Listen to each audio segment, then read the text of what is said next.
It is So so yeah. intellectually stupid to assume that a man from the 7th century would share anything in morality with us. It's just not possible. You can find the most moral person of the 7th century.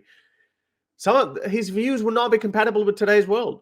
It's just not possible. You can't even find someone from the 18th century that would share the same morality as us. So these His people have the eating audacity. manners and his hygiene would disgust you already. His outlook on the world, it would, yeah, it's just a whole different. But Horace, do you not find it draining? Like that's one thing, okay. But like we've moved on since the 7th century.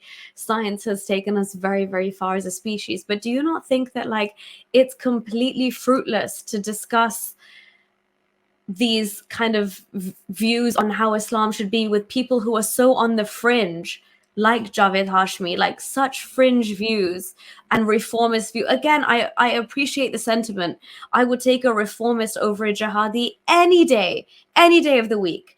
But the fact is, for me, I'm like, if you can realize it, if I can realize it, and I don't think we're that clever, I'm sorry, we're just normal human beings. But if we can just get over that one little hump to say, look, if I have to do this level of mental gymnastics, if I have to accept and cling on and clutch at straws to defend this ideology, why not just think about chucking it out and looking at life beyond it or without it? Why can they not make that leap? Like, that's where I just feel like these people, I'm sorry to say this is very controversial, but these people who still cling on to that cognitive dissonance of needing Trauma. Islam and making this Identity. many of excuses for it are going to be just the weaker side of humanity that are left in our species. I'm sorry to Yeah. say that mindset It's the is for idea. me. As I said, these people thinking that we have a trauma. No, it's actually these people, the Muslim diaspora in these Western countries. They're carrying this trauma. They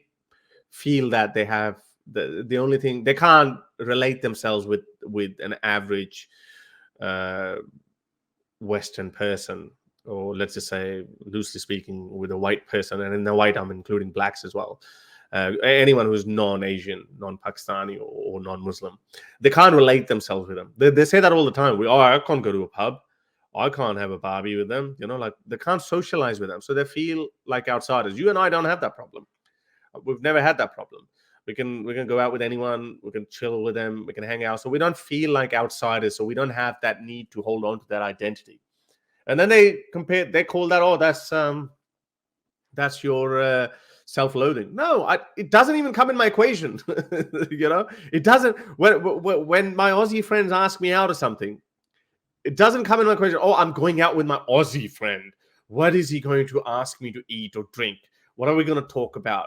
No, it's not even a part of the equation. But because it is such a big part of their lives, they can't see outside of it. So they're carrying this Also, but trauma. horror, self-loathing would imply that like every single time you and I were asked, especially like given like being like interviewed on various YouTube podcasts or telling our story, every single time we would be asked, I would say, I'm not Pakistani, I'm British, I'm English, I'm this. We would turn away from our roots. You would never embrace it. We would never own up to it. We would never talk about it. We would never care as much. Yes, we talk about it in a bad sense, not because we want to do that out of spite, but because that's actually the reality of what's True. happening in that sense. That's true. Credit where credit due. If Pakistan smashes India in cricket, you and I would be the first one to be like, well done, Pakistan, you did it amazing.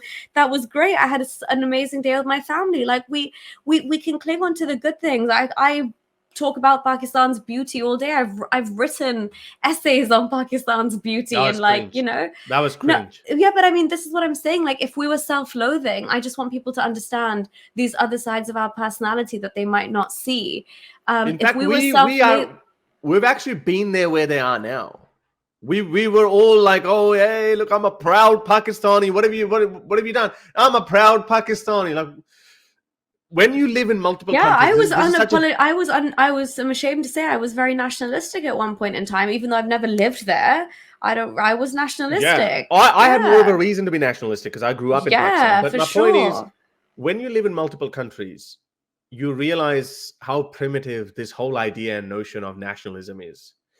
And I was thinking about it today because I spend a big chunk of my time, I've been spending that time in England. and I'm more involved in English politics, and I like the British context. Like I have a bit more say, and I'm known a little bit more in England. I'm like, oh, hang on, are my loyalties being divided between Australia and England?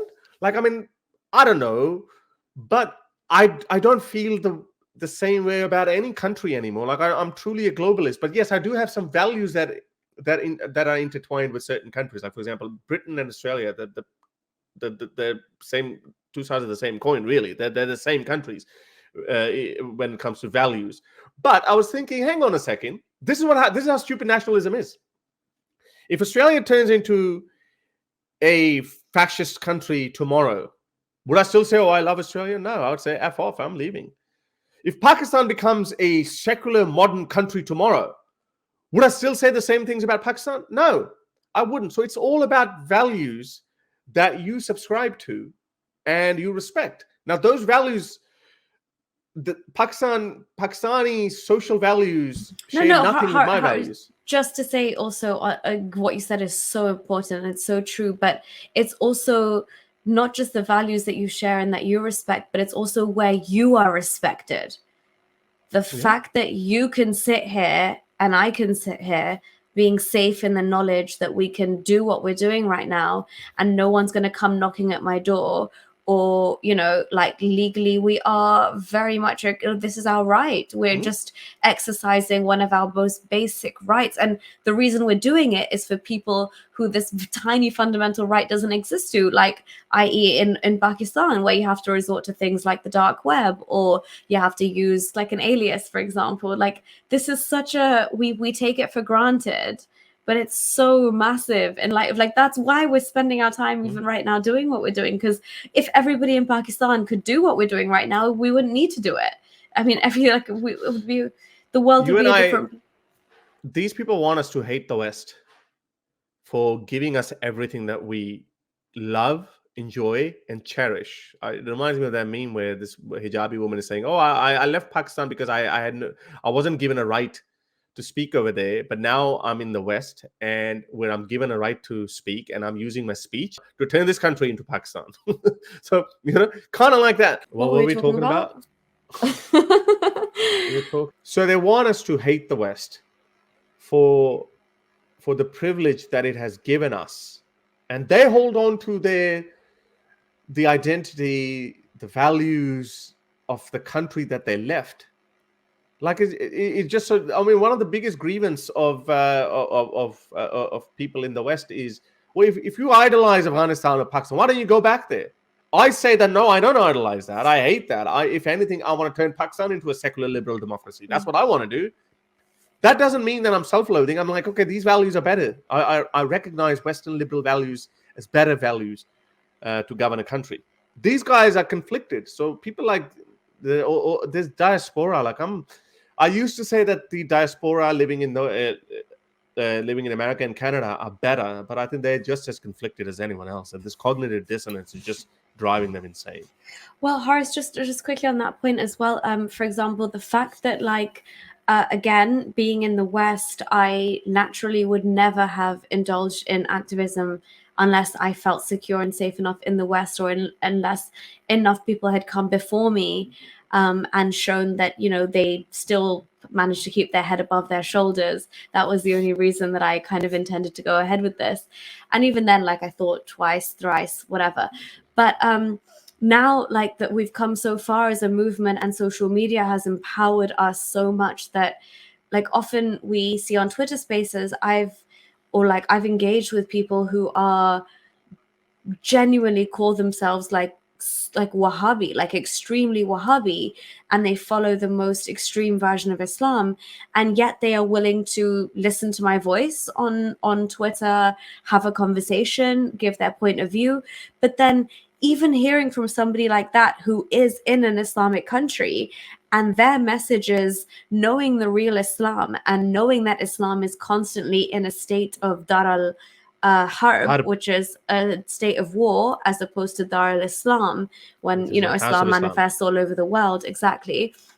So, in terms of that, according to his version of Wahhabi Islam, he was having a pop at all of who Horace was essentially alluding to, the diaspora, who are here saying you are living and benefiting and enjoying the perks of essentially infidel lands.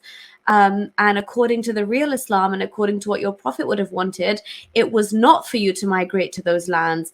And it's to stay back there and then do, jihadish warfare on those lands when and as you're ready to, but to assimilate and to use their benefit system and to take advantage of the capitalistic system and all of these things which are essentially against Islam is contrary to his views. But again, social media has gotten us to this point where there is some Wahhabis out there who obviously know my name, who know Horace's name, who know other, and they're like, you're my friend, I don't want to kill you, which is also crazy, but at least they know their real Islam.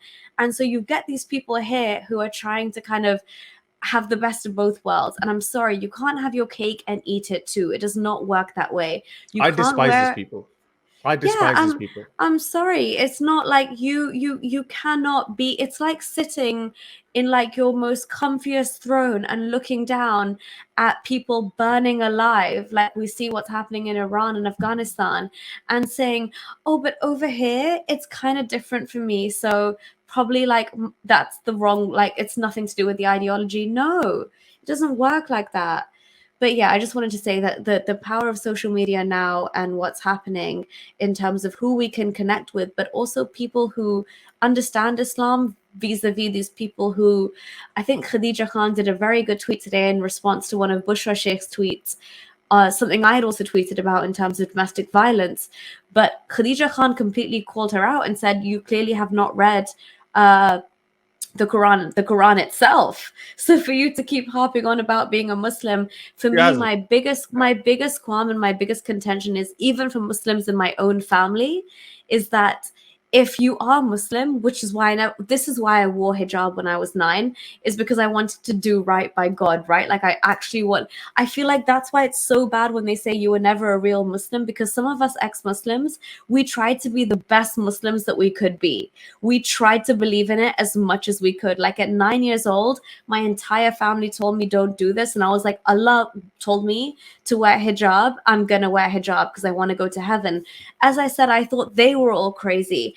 And I still don't understand how you can say you're Muslim and you want to go to heaven and you believe in Allah, but you won't want to check what the message that Allah said to you or given you.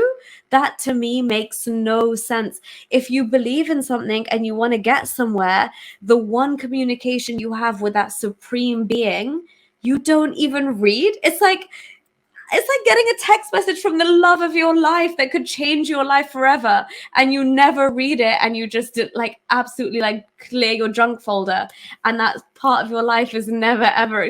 Imagine that. But like, this is eternal, and this is like life and death. So I don't understand people that call themselves Muslims, but then you ask them anything about the Quran and they say they haven't read it. That makes no sense. That's why I respect our positions a lot more, because at least we've read something to say, I've read it and therefore I dismiss it, as opposed to, I was born into it, I'm supposed to believe this, it's a bit too obscure for me to read, I can't really be asked to learn Arabic, the Urdu is a bit too hard, the English is a bit Shakespearean, okay, you know what, it's kind of just jumping from place to place. You know what, I'll just go read like Jamal on Friday instead, and I'm still part of the fold. And they just give it up. If you like these videos and want to support me in my activism, then you can support me on Patreon or PayPal. Stay free, everyone.